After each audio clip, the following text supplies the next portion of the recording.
Então, antes de passarmos para a secção 25, seria importante vermos aqui um bocadinho do contexto histórico que deu origem a esta secção. Emma Smith estava entre os 13 santos que foram batizados em Colesville, Nova Iorque, em 28 de junho de 1830. Como consequência da ação das turbas e do fato de o profeta Joseph Smith ter sido preso sob falsas acusações, aquelas pessoas recém-batizadas não foram confirmadas membros da igreja naquela noite. Entre o batismo de Emma em junho e sua confirmação em agosto, o Senhor deu a revelação que se encontra em Doutrina e Convênios 25, dirigida a Emma por intermédio de seu marido Joseph.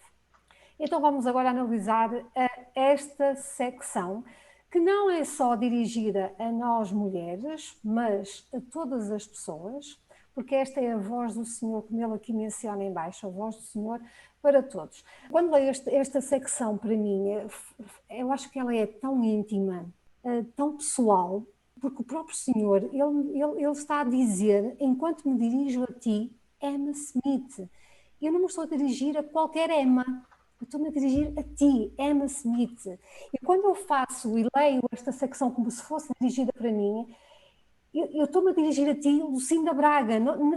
Lucindas há muitas, Lucindas Bragas há poucas, e tu és uma delas, e tu é contigo que eu estou a falar.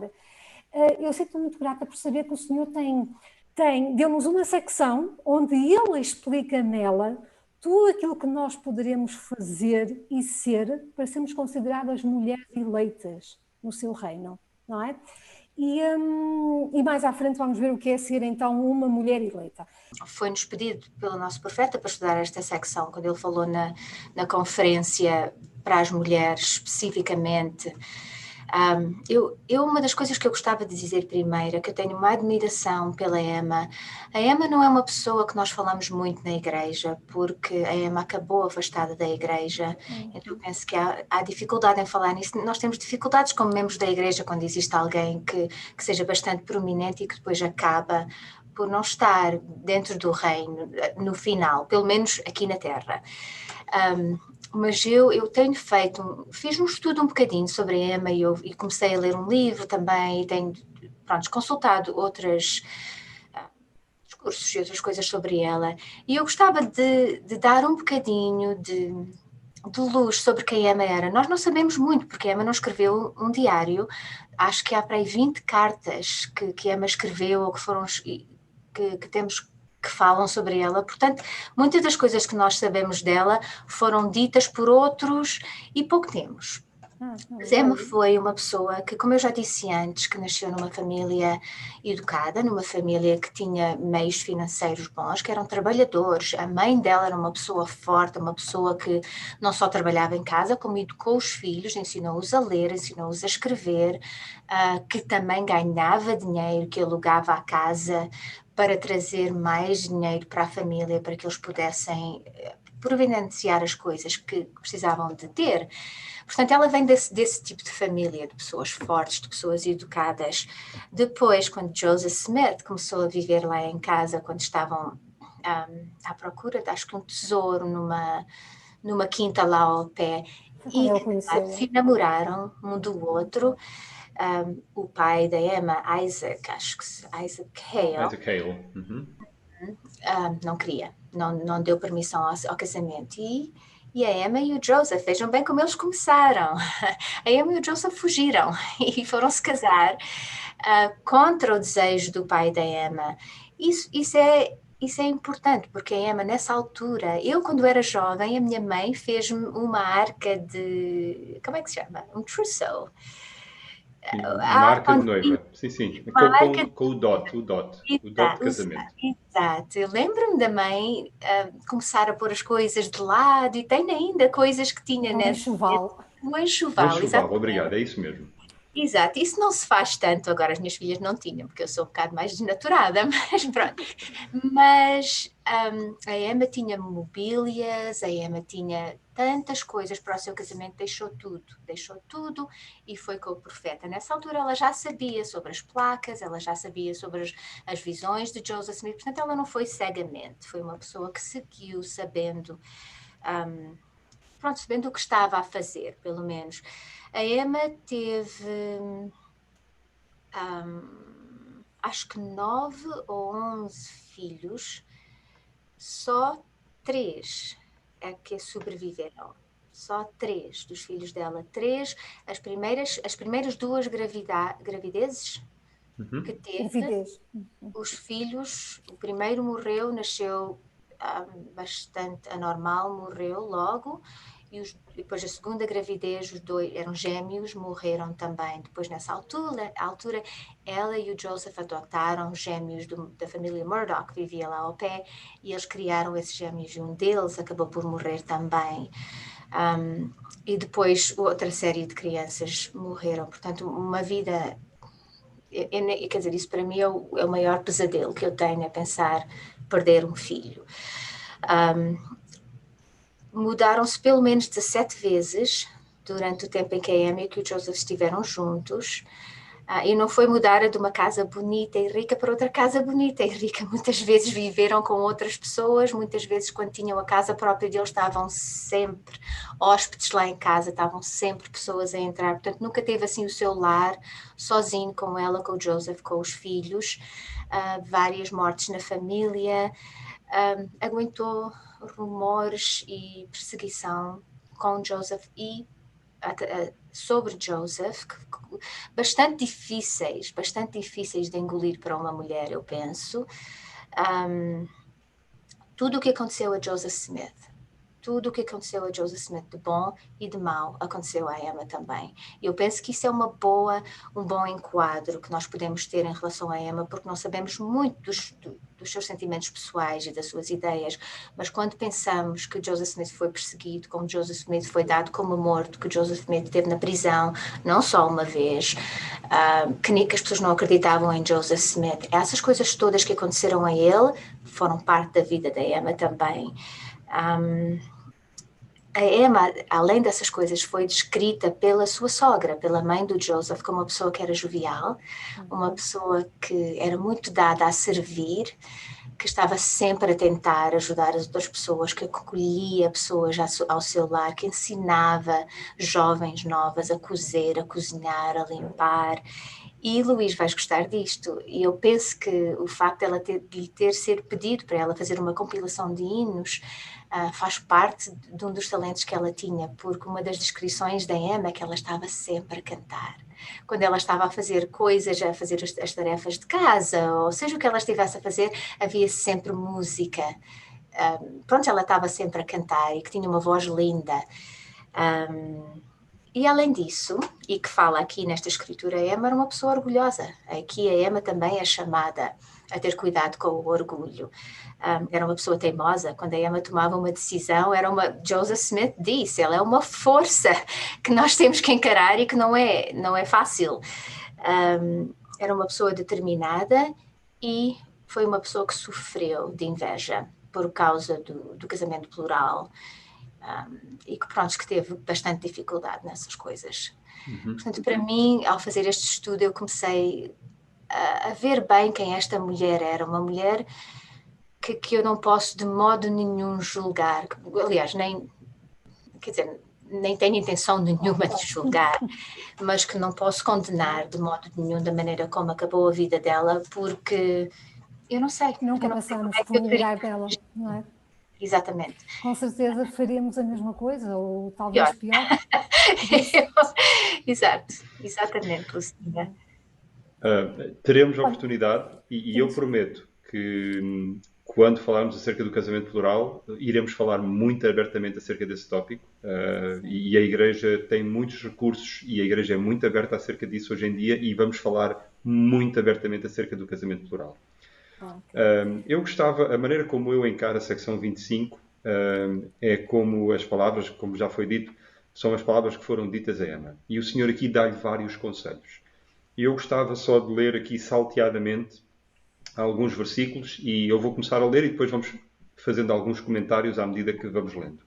No versículo 2, sensivelmente a meio do versículo, diz: Se fores fiel e andares nos caminhos da virtude perante mim, preservar-te-ei a vida e receberás uma herança em Sião. Eis que os teus pecados te são perdoados e és uma mulher eleita a quem chamei. Primeiro conselho: ser fiel, anda nos caminhos da virtude e receberás uma herança fantástica. E ainda mais, perdoarei os teus pecados e serás uma mulher eleita.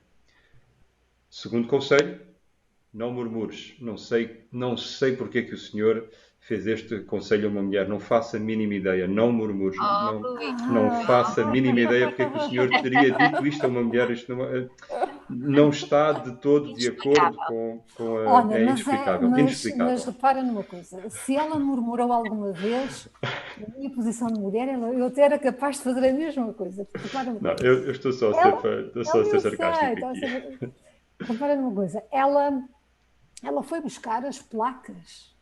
Quando o Anjo Moroni entregou a José Smith as placas, ela estava lá com o carroção à espera dele. Ela até chegou a ser escrevente inicialmente de José Smith. Ela via as placas lá em cima e não podia tocar nelas, não podia vê-las. E, entretanto, Ela via ela as foi placas envoltas num pano. embrulhadinha. Ela chegou até a nunca, tocar nunca. nelas, Oh, mas nunca as viu pessoalmente, porque ela disse, olha, para mim já basta, porque eu sei que realmente elas estão aqui. Mas ela não foi, depois dela ter passado tanta coisa com o seu marido, as perseguições, tudo o que ela deixou para trás, a sua vida de conforto, ela chegou a ter vida mesmo miséria com José Smith, a ponto dos amigos terem que sustentá-los financeiramente para eles poderem sobreviver. E no fundo, ela, quando é preciso, quando vem o João Batista para mostrar as placas, quer dizer, mostra a Quando 3 vem homens e Moroni. depois a Quando vem mais Moroni. 8, não, das testemunhas, desculpa, Não foi. Moroni. Quer dizer, mostra a 3 homens, depois mostra a mais 8 e ela nem sequer teve direito a ver as placas, não é? Foi aí que ela estava a murmurar pelo facto, então eu dei tanto, sacrifico tanto, e nem sequer tive o privilégio de ver as placas, não é? Porque nós podemos achar que realmente que ela teve justificação para murmurar, mas será que nós também não iríamos murmurar se estivéssemos no lugar dela? certeza absoluta. Sim. No versículo 5, o dever do teu chamado será confortar o meu servo Joseph Smith Jr., o teu marido, nas suas aflições, com palavras consoladoras, com o espírito de mansidão. Normalmente, quando leio este versículo, sempre que leio este versículo, sentia-me assim um bocadinho com comichão por dentro. Porque sou quem sou, quem me conhece sabe o que eu estou a dizer, mas porque eu vejo aqui o chamado da Emma, sentia um bocadinho de... um chamado inferior. Põe a Emma em relação, o seu chamado é em relação ao marido, como servente do marido, como, pronto, é essa a tua função. E agora, quando estava a ler, pela terceira vez, quando estava a ler esta secção, veio-me à mente, mas que, para mim, uma das coisas favoritas do Espírito Santo é que ele é chamado o Confortador. E este chamado que foi feito à Emma aqui é de confortar o teu marido. Ela é para ser ajudante do Espírito Santo, a confortar o marido. Na secção anterior, fala do Espírito Santo, a referência ao Espírito Santo, quando estamos a falar, quando o Senhor está a falar a Joseph Smith, é confortador. É nessa altura que Joseph Smith estava a precisar especificamente desse dom do Espírito Santo, do dom de conforto. E o chamado da Emma aqui foi de ajudar o Espírito Santo e de ajudar o marido e de ser um conforto para o marido. Mudou completamente a minha maneira de ver este versículo. Já não me sinto arrepiada, mas sinto, olha que chamado tão lindo que a Emma teve como ajudante do Espírito Santo para confortar o marido nesta altura de grande tribulação e de grande dor. Eu quando leio este versículo, eu gosto de ler logo de imediato o versículo 9, a primeira frase, que diz: e não precisas temer, porque teu marido te apoiará na igreja. Então isto é um trabalho conjunto, um trabalho que eles teriam de se apoiar um ao outro. Isto faz-me lembrar muitas vezes, eu quando leio estes 2 versículos, faz-me lembrar aquela história de Moisés, quando ele tinha que, quando os amalequitas vieram para lutar contra os israelitas, e ele tinha que levantar as mãos, e sempre que ele levantava, os israelitas estavam a vencer, e sempre que ele baixava, os amalequitas eram eles que venciam, estavam a ter superioridade na guerra. Então ele precisou de apoios, precisou de alguém que lhe pudesse segurar as mãos. E muitas vezes às vezes somos Moisés e outras vezes somos Abraão e somos Ur, não é? Muitas vezes era ela que tinha que apoiar o seu marido, como profeta, o Senhor tinha que o consolar, tinha que o apoiar, tinha que o suportar, mas também muitas vezes era o marido que também tinha que apoiá-la a ela nos seus deveres da igreja, porque ela veio mais tarde a tornar-se a primeira presidente da Sociedade de Socorro da igreja. E isto tudo, esta secção foi dada nos momentos de tribulação de Emma Smith, nos momentos em que ela estava a questionar, em que ela estava a duvidar. E o Senhor entrou aqui com esta secção para poder confortá-la. E este conforto veio também por intermédio do marido dela. Eu estava à espera dessa reação em relação ao versículo 5. Eu presumo que na altura em que ele foi dado a Emma, nessa altura, nessa parte da história do mundo, não deva ter havido problema nenhum em pensar isto é uma perspectiva muito machista acerca do papel da mulher. Mas eu agora faço-vos a pergunta, e se este versículo 5 fosse dado a Joseph Smith, fosse instrução para Joseph Smith? Achávamos que isto era uma perspectiva muito feminista? Provavelmente não. Se aqui o que estivesse escrito fosse: e tu, Joseph Smith, o teu dever será para confortar, o teu dever e o teu chamado será para confortar a minha serva, Emma Smith, e a tua esposa, nas suas aflições, com palavras consoladoras, com espírito de mansidão. Havia aqui alguma coisa de guerra dos sexos? Não, eu não vejo este versículo, esta secção, embora seja dirigida à Emma e as mulheres se revejam nesta secção, mas esta secção é dirigida a todos. A todos, exatamente. A todos, homens e mulheres. No versículo 6, falando ainda a Emma: servir-lhe-ás de escrevente quando não houver quem o faça. No versículo 7, és chamada e serás ordenada sobre as suas mãos para explicar as Escrituras e exortar a Igreja, conforme te for revelado pelo meu Espírito. No fim do versículo 10, em verdade eu te digo que deverás deixar as coisas deste mundo e buscar as coisas de um mundo melhor. E sobre o versículo 10, eu por acaso tinha aqui alguns comentários que gostava de fazer. Faz-me lembrar acerca de um discurso do Elder Oaks, na conferência de outubro de 2007, chamado Bom, Muito Bom e Excelente, e em que ele diz: ao refletirmos sobre as várias escolhas, convém lembrar que não basta que algo seja bom. Há outras escolhas melhores, muito boas, e outras melhores ainda, excelentes. Mesmo que determinada escolha seja mais difícil, caso o seu valor seja maior, isso torna a melhor de todas. Pensem em como usamos o nosso tempo nas escolhas que fazemos, quanto a ver televisão, jogar videojogos, navegar na internet ou ler livros e revistas. Claro que é bom participar de diversões saudáveis ou obter informações interessantes. Nem todas as coisas dessa natureza merecem a porção da nossa vida que lhe dedicamos. Algumas são melhores e outras são melhores ainda. Aqui a Emma foi dado precisamente esse conselho. Entre todas as coisas que tu puderes escolher, certifica-te que escolhes as melhores. Busca as coisas de um mundo melhor. Fez-me lembrar também daquela escritura que está registada em Lucas 10, em que Jesus Cristo entra na casa de duas mulheres, Maria e Marta. E eu passo a ler, porque eu acho que é interessante. E aconteceu que, indo eles de caminho, entrou ele numa aldeia, e uma certa mulher, por nome Marta, recebeu-o na sua casa. E tinha esta uma irmã chamada Maria, a qual, assentando-se também aos pés de Jesus, ouvia a sua palavra. Porém Marta andava ocupada com muito serviço, e chegando disse: Senhor, não te importa que a minha irmã me deixe servir só? Diz-lhe, pois, que me ajude. E respondendo Jesus, disse-lhe: Marta, Marta, andas ansiosa e afadigada com muitas coisas, mas uma só é necessária. E Maria escolheu a boa parte, a qual não lhe será tirada. Eu gosto de ter uma casa muito limpa.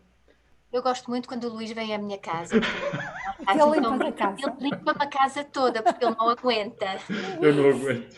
Eu digo uma coisa, e isto eu acho que é uma das coisas que se calhar mais homens deveriam aprender comigo.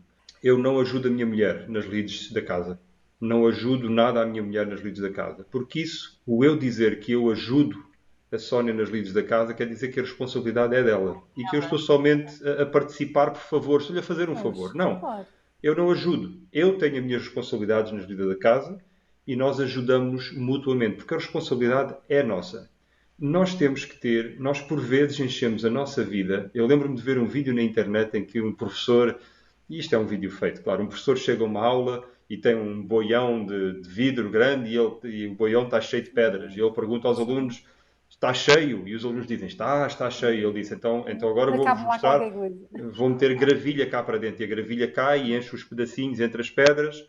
E quando ele pôs a gravilha lá dentro, ele perguntou, está cheio? E eles disseram, sim, está cheio. Então ele agarra em areia e põe lá para dentro. E a areia ainda preenche mais os buraquinhos.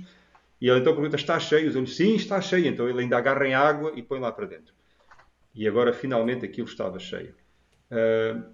E nós, por vezes, enchemos as nossas vidas com areia, que são as coisas menos importantes, e depois não temos espaço para pôr as pedras lá dentro, as coisas mais importantes.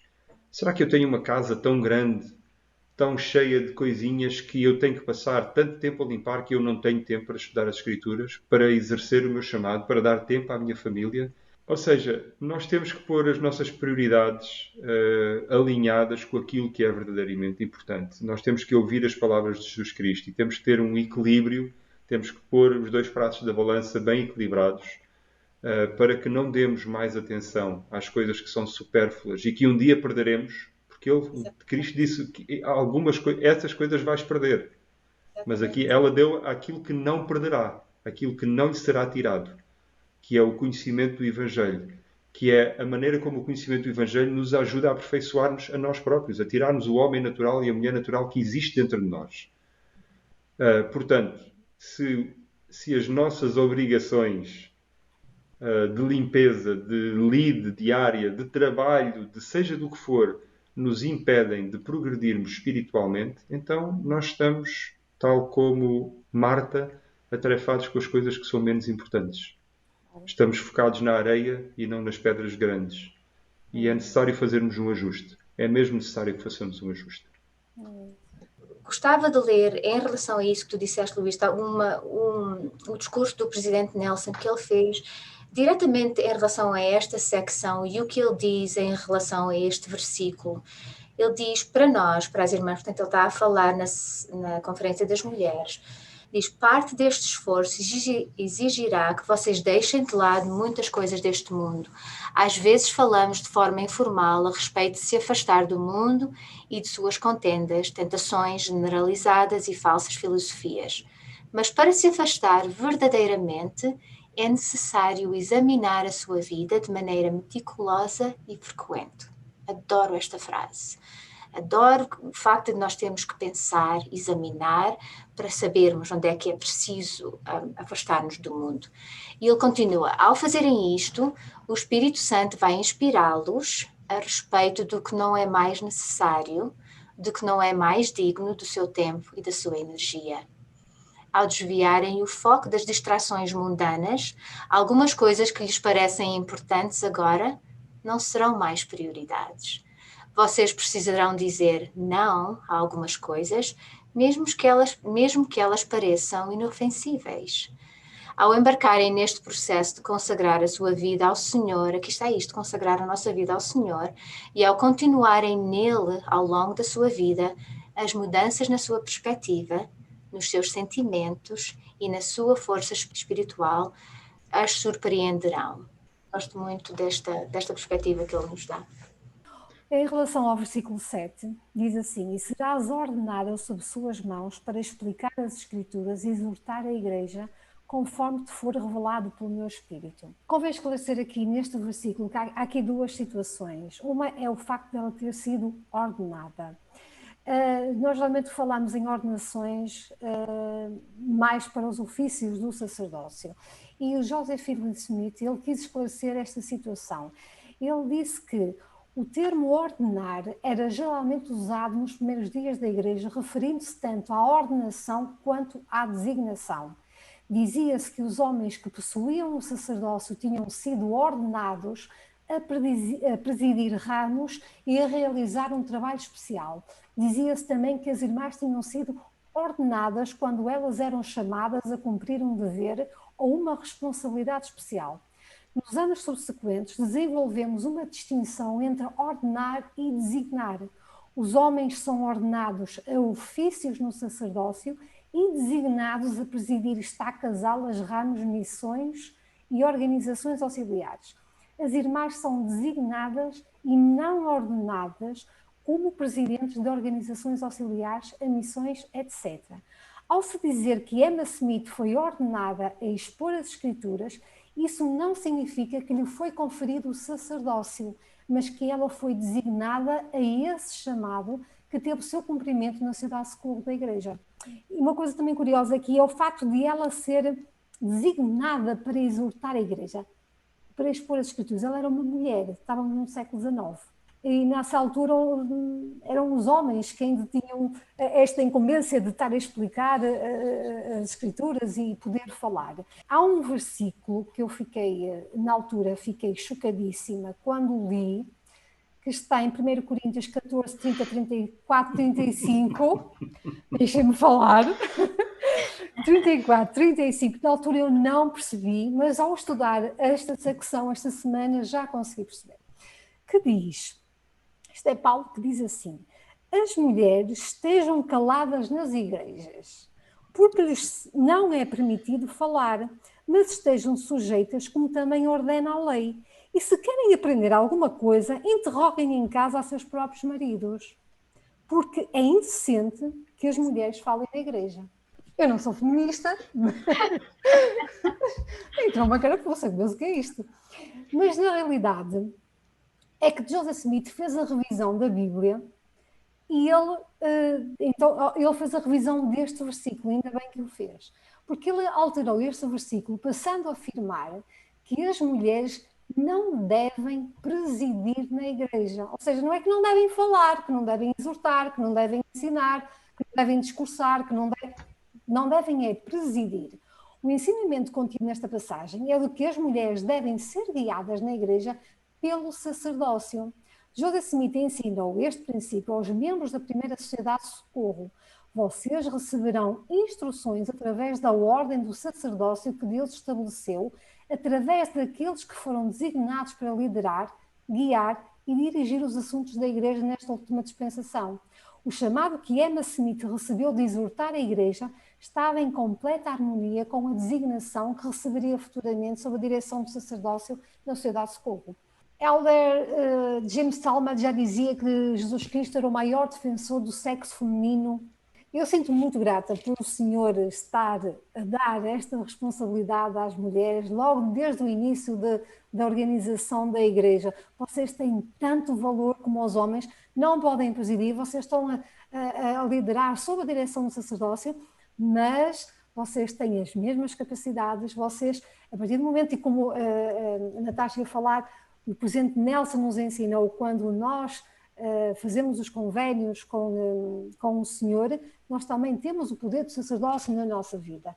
E nós temos também esta responsabilidade de poder exortar os nossos irmãos e poder expor as Escrituras para eles. O presidente Nelson disse também neste discurso, que eu acho que todos devem ir ler e estudar este discurso que acompanha esta secção. O presidente Nelson disse que todas as mulheres devem estudar profundamente esta secção, como se fosse dita para elas, e outras secções, ele disse outras secções sobre o sacerdócio, para aprenderem tudo o que podem aprender sobre o sacerdócio. Vamos continuar aqui na secção 25. Temos ainda alguns outros versículos que podemos ler e debater. Agora vem o versículo 11 e o 12. E também te será concedido fazer uma seleção de hinos sacros para serem usados na minha igreja, conforme te for dado, o que me é agradável, porque a minha alma se deleita com o canto do coração. Sim, o canto do justo é uma prece para mim, e será respondido com uma bênção sobre a sua cabeça. Um dos meus momentos favoritos da adoração que nós fazemos no domingo é poder estar sentado, com calma, sem últimas anotações, sem o que é que vamos fazer, sem chamar ninguém ao púlpito, agora vem cá e agora é preciso fazer aquilo, e agora... Eu gosto de estar na capela 15 a 20 minutos antes para poder gastar 5 a 10 minutos a ajudar o presidente do ramo a fazer seja aquilo que for necessário, mas depois eu gosto de me sentar. 10 a 15 minutos e ouvir a música de prelúdio. Infelizmente, ainda me chateia quando pessoas ao meu lado, atrás de mim, à minha frente, estão a ignorar a música que está a ser tocada e que é suposto alimentar e apaziguar o nosso espírito para que possamos participar do sacramento de uma maneira mais digna e possamos ganhar uma comunhão com o Salvador, que é o objetivo da nossa adoração de domingo. Mas pessoas ignoram pura e simplesmente este momento sagrado e aproveitam-se daquele momento em que ninguém está a falar para falar uns com os outros. Lembro-me de, em 2016, ter ido assistir à Conferência Geral e estar no Centro de Conferências da Igreja. E numa das sessões em que eu consegui assistir com a minha família, estávamos todos juntos, o coro do tabernáculo era o coro designado para providenciar a música de prelúdio. E eles estavam a cantar, e eu adoro ouvir o coro do tabernáculo a cantar. Eles estavam a cantar e eu estava a desfrutar daquilo, porque e as pessoas à minha volta, atrás de mim e à minha frente, era selfies, era tudo e mais alguma coisa, e conversas, e eu estava a perder aquele momento espiritual. Esta frase que diz que o canto dos justos é uma prece a mim e será respondido com uma bênção sobre a sua cabeça. No meu caso, eu gosto de ouvir o coro do tabernáculo, como já vos disse, quando vou no carro, mas gosto de conduzir com calma e gosto de ouvir o coro do tabernáculo quando estou a conduzir. A minha família, por outro lado, gosta de música assim um bocadinho mais com batida, com mais ritmo. E então eles põem a música no carro para irem todos lá aos saltos e divertidos, e eu ponho os meus fones e vou ouvir o coro do tabernáculo. E acontece com frequência que em viagens mais longas eles vão todos animados, todos a ouvir as suas músicas e etc. E eu vou ao volante e vou a chorar, e vou sentir o Espírito, e vou ter uma experiência espiritual. E o canto dos justos é uma prece ao Senhor e será respondido com uma bênção sobre as suas cabeças, sobre o seu coração, sobre a sua alma. O conforto do Espírito Santo quando nós estamos a ouvir música sacra, graças ao trabalho que a Emma iniciou e fez, é uma bênção especificamente para mim. Muito obrigado. Próximo conselho, versículo 13. Rejubila-te e alegra-te e apega-te aos convénios que fizeste. Excelente para todos nós. 14. Continua em espírito de mansidão. Acautela-te contra o orgulho. Aqui está aquela exortação. Ainda no versículo 14. Que a tua alma se deleite no teu marido e na glória que sobre ele virá. Guarda os meus mandamentos continuamente e receberás uma coroa de glória, uma coroa de retidão. Como contexto histórico para a secção 26, depois da organização da Igreja, o profeta Joseph Smith viajou várias vezes entre Harmony e Pensilvânia e os ramos da Igreja que eram localizados entre Nova York para fortalecer os membros e para edificar a Igreja. Isto deixou-lhe muito pouco tempo para cuidar da sua fazenda e prover as necessidades materiais da sua família. Em julho de 1830, o Senhor deu uma revelação e na qual instruiu Joseph Smith, Oliver Cowdery e John Whitmer sobre como eles deviam ocupar o seu tempo enquanto se preparavam para uma futura conferência da Igreja que ia acontecer no outono. Esta revelação encontra-se em Doutrina e Convénios 26 e dava orientações para questões espirituais e temporais e fornecia mais instruções referentes também a um princípio muito importante, que é o princípio do comum acordo na Igreja. No versículo 2 nós lemos: e todas as coisas serão feitas de comum acordo na Igreja. Eu achei muito interessante esta parte. O que o Senhor aqui estava a dizer era que não há ordenações secretas. Não há, olha, gostamos ali tanto daquele irmão, vamos agarrá-lo e vamos chamá-lo para ser elder, ninguém tem que saber e um dia eles vão saber e já é tarde demais, não podem fazer nada. Aqui tem que ser tudo feito por comum acordo. E nós hoje estamos habituados a ver isto e a fazer isto na igreja. Muitos domingos o bispo vai falar ou um membro da estaca estará presente ou do distrito estará presente para fazer um apoio de alguém que foi chamado. E há aqui duas coisas que eu gostava de mencionar acerca deste voto de apoio que nós fazemos ao levantar a mão. O presidente Gordon B. Hinckley tem umas palavras que são muito interessantes. Ele diz: o processo de apoiar é muito mais do que um ritual em que levantamos a mão. É um compromisso de amparar, apoiar e ajudar aqueles que foram escolhidos. E eu gostava de me focar aqui momentaneamente sobre esta palavra escolhidos. Eu ouço muitas vezes, e já estou farto de corrigir, já não corrijo, eu ouço muitas vezes os nossos líderes um pouco menos experientes levantarem-se e dizer: o irmão ou a irmã X está a ser chamada para, ou está a ser chamado para. Isto está incorreto. De acordo com o Manual Geral de Instruções, eu gostava de ler, no item 30.3, diz nome da pessoa, indica aqui como é que o chamado deve ser, como é que a proposta de apoio deve ser feita no púlpito, e diz: a pessoa foi chamada. A pessoa já foi chamada. Nós estamos ali, não é para sancionar. Vamos lá ver quem é que vota para, e quem é que vota contra, e quem é que vota a favor, quantos votos tens. E se fosse o outro, já votavam? Não é para isso que nós estamos ali. O nome, a pessoa, foi chamada para este cargo e propomos que seja apoiada. Propomos que vocês que estão aqui, congregação, que apoiem esta pessoa no chamado que ela já recebeu. Os que forem a favor de dar este apoio, manifestem-se levantando a mão. Os que se opuserem a apoiar esta pessoa, que já foi chamada, que se manifestem pelo mesmo sinal. Não é? Nós não estamos ali para sancionar. Acho que não vou apoiar porque não gosto dele. Gostava mais que fosse o outro. Se calhar, se eu disser alguma coisa contra, vão-me ouvir e a pessoa já foi chamada. Okay? Nós só estamos ali para dar o apoio a esta pessoa. E quando levantamos a mão, temos essa obrigação. Estamos a fazer um convênio de que vamos dar apoio àquela pessoa. Vamos ajudá-la, por vezes, quando é necessária. Vamos seguir os seus conselhos. Vamos dar atenção às suas palavras. E, tal como foi dito a Oliver, quando é necessário, e com a mesma respeito que Nefi o fez, vamos também ajudar aquela pessoa a reparar alguns erros que, por inexperiência, por falhas, por ser humano, poderá estar a cometer. É esse o significado quando levantamos a mão. E esse apoio, Luís, é indiferente ou deveria ser indiferente às nossas preferências pessoais. Quer gostemos, quer não gostemos, quer concordemos, quer não concordemos. Podemos expressar a nossa opinião, podemos ter as nossas preferências, mas isso é diferente de apoiar uma pessoa. Eu posso não concordar e ao mesmo tempo apoiar a pessoa. Isso é uma diferença essencial. Eu gostava de convidar todos os irmãos e irmãs que estão a ouvir este nosso programa de hoje a lerem o capítulo 30 do Novo Manual da Igreja. Especifica lá como é que os chamados são feitos e quem é que faz esses chamados.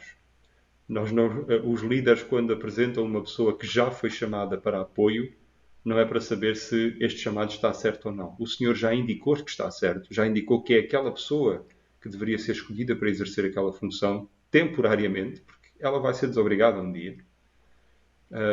E nós estamos ali somente para, em humildade, demonstrar que confiamos no Senhor, nos seus líderes e naquele que Ele chamou e que vai capacitar para servir bem para além das suas capacidades normais. Portanto, há que pensar acerca disto. E isto traz-nos ao fim do estudo destas secções que nos propusemos a explorar hoje.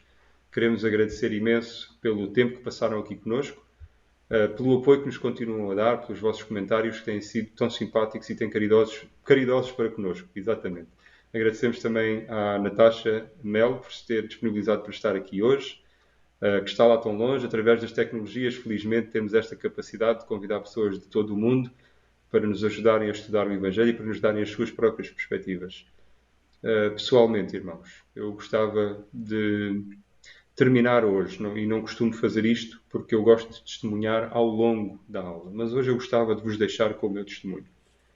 Que eu sei que Deus vive, que Ele existe, que Ele é o nosso Pai, que Ele faz de nós, seus filhos e filhas, a sua missão, a sua prioridade, a sua obra e a sua glória.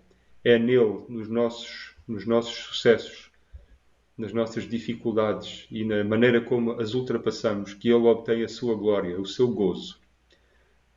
Nós somos tão importantes para eles que Ele fez um plano singular, único para cada um de nós, mas também um plano que abrange toda a humanidade. Um plano através do qual nós podemos atingir, através da justificação e através da santificação, não só atingir a pureza, mas também sermos elevados muito para além das nossas capacidades normais. Jesus Cristo é o nosso Salvador, Ele é o Filho mais velho do Pai Celestial, o Filho mais capaz, que atingiu durante a existência pré-mortal a divindade. Ele já era um Deus lá, e no entretanto Ele condescendeu, tal como disse a Neve.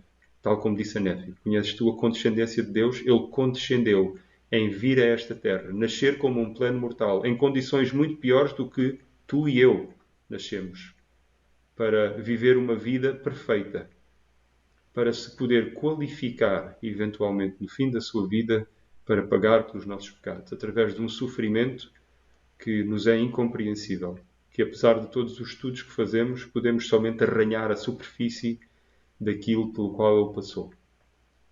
E através desse sacrifício que foi aceito, a justiça foi satisfeita.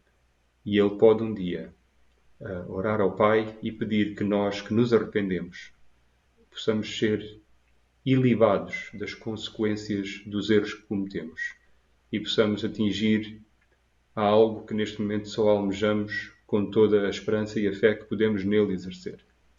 Ele é o nosso Salvador, Ele é o nosso Cristo. E estas coisas eu gostava de deixar com vocês em nome de Jesus Cristo. Amém.